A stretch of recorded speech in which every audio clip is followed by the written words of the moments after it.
Alright, on the back side. Now actually, let's flip back over.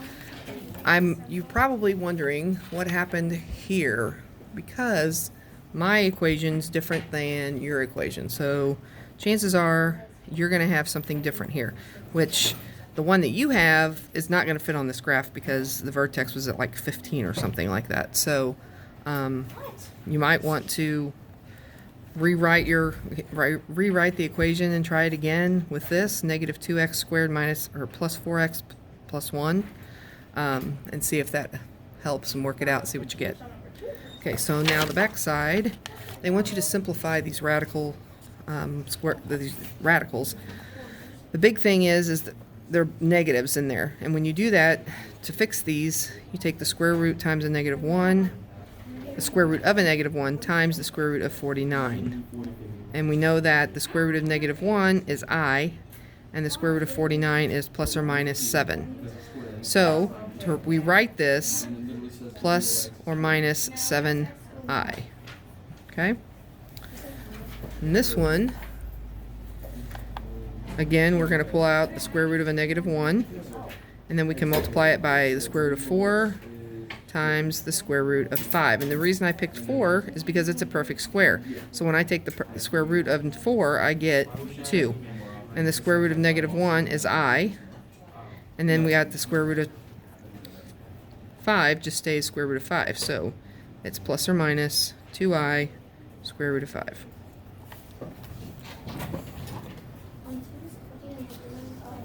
This last one is not as hard as people make it out to be.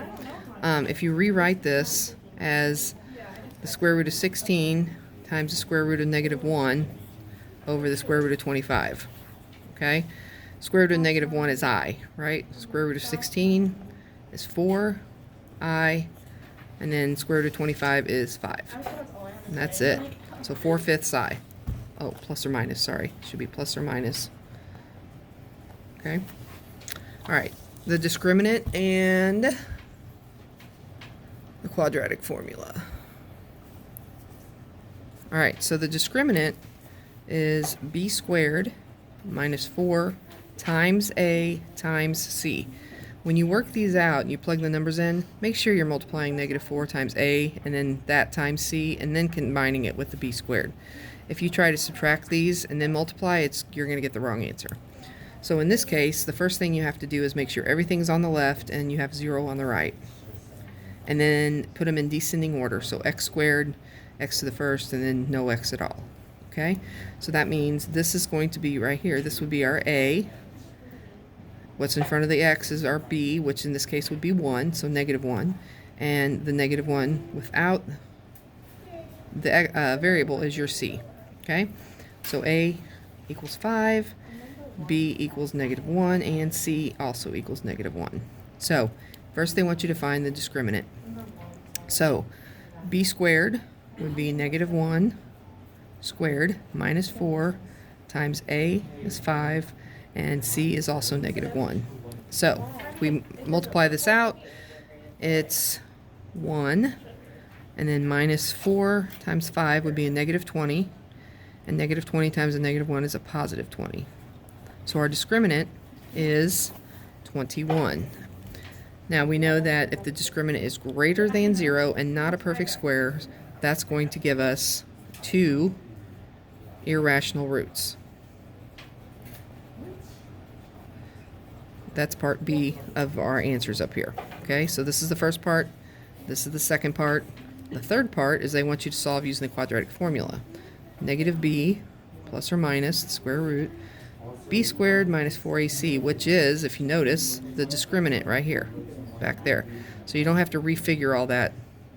And then over 2 times a. So, if we come down here, negative b is going to be a positive 1, because b is negative 1, so we take the opposite of that, which is a positive 1. Plus or minus the square root of the discriminant is 21, all over 2 times a, which would be 2 times 5 is 10. Now in this case, the square root of 21 cannot be reduced. Okay, that's just what it is. There's no perfect squares in there to pull out or anything, so you just leave that as your answer. Okay, on this one, your a is 1. Your b is 0 because there is no b, right? There's no number with just an x, okay? And then your c is a negative 49. So the discriminant, or part A, okay, is b squared, which is 0 squared, minus 4 times a times c. So 0, and then minus 4 times minus 49 is a positive 196. So our discriminant is 196, which, if you take the square root of it, you'll find out that that is a perfect square. So since it's greater than 0 and a perfect square, it is 2 rational roots. Okay. And then part C is you plug this into the quadratic formula. So the quadratic formula, negative b, which will still be 0, plus or minus the square root of 196 all over 2 times 1 is 2. Okay, so that's 0. We can just eliminate that now. So plus or minus the square root of 196 is 14 over 2. So positive 14 divided by 2 is 7. And negative 14 divided by 2 is negative 7. So those are your two answers. All right, number 14, or A, let's do that first. A is 20, B is 7, and C is negative 3. Okay, so B squared would be 49, minus 4 times A is 20, and C is negative 3. So we're going to leave 49 where it's at, and then negative 40, or excuse me, negative 4 times 20 would be a negative 80. Negative 80 times 3 would be a positive 240. All right, so that equals positive 289, which is actually a perfect square of 17, meaning if I took the square root of this, I would get 17. So that means you're going to have 2 rational roots. All right, so that's part 2. Part 3, we're going to plug all this into the quadratic formula. So negative 7 plus or minus the square root of 289 over 2 times a would be 40. Okay, so negative 7 plus or minus the square root of this would be 17 over 40. So our two answers are going to be negative 7 plus 17 would be 10 over 40, or 1/4. Or negative 7 minus 17 would be a negative 34 over 40. Negative 34 over 40, which is negative 17 over 20. So those are your two answers, 1/4 and negative 17 over 20. Ugly. All right, this one, we need to move that 2 to the side of the equal sign. So we have 2x squared minus 3x plus 2 equals 0. Our A is 2, B is negative 3, and C is 2. So B squared would be 9 minus 4 times 2 times 2. So that is 9 minus 4 times 2 is 8, times 2 is 16, which is a negative 7. So since it's less than 0, that's our discriminant, less than 0, is going to be 2 complex roots.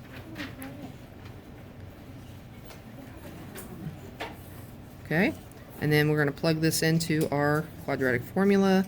Negative b would be a positive 3, plus or minus the square root of negative 7 over 2 times 2 is 4. And really the only thing you can do with this is take that negative 1 out, or negative out, and make it an I. So 3 plus or minus I square root of 7 over 4. All right, so A is 1, B is negative 8, and C is 16. So the discriminant would be b squared would be 64. So 8 times 8, negative 8 times negative 8, minus 4 times 1 times 16. So 64 minus 64 is 0. So your discriminant is 0. If your discriminant is 0, you have one rational root. Okay. And then we plug this into the quadratic formula. So the opposite of b would be 8, plus or minus the square root of 0 over 2 times 1 is 2. So since this is 0, we can just eliminate that, and we have 8 divided by 2 is 4. So your answer is 4. You only have one answer, hence one rational root. So you have one answer. Last one. Okay, everything is on the same side except for that we don't have a c.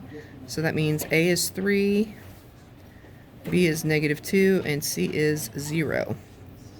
So -2 squared minus 4 times a times c. So all of this is 0. That leaves positive 4. And again, just like earlier, positive 4 is a perfect square, so that means we have two rational roots.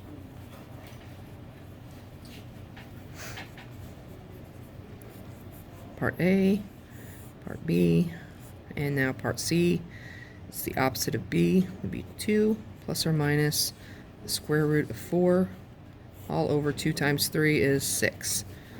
That means we have 2 plus 2 over 6, and we have 2 minus 2 over 6, which is 4/6, which is 2/3, and we have 0 over 6 is 0. So 2/3 and 0. All right, there you go.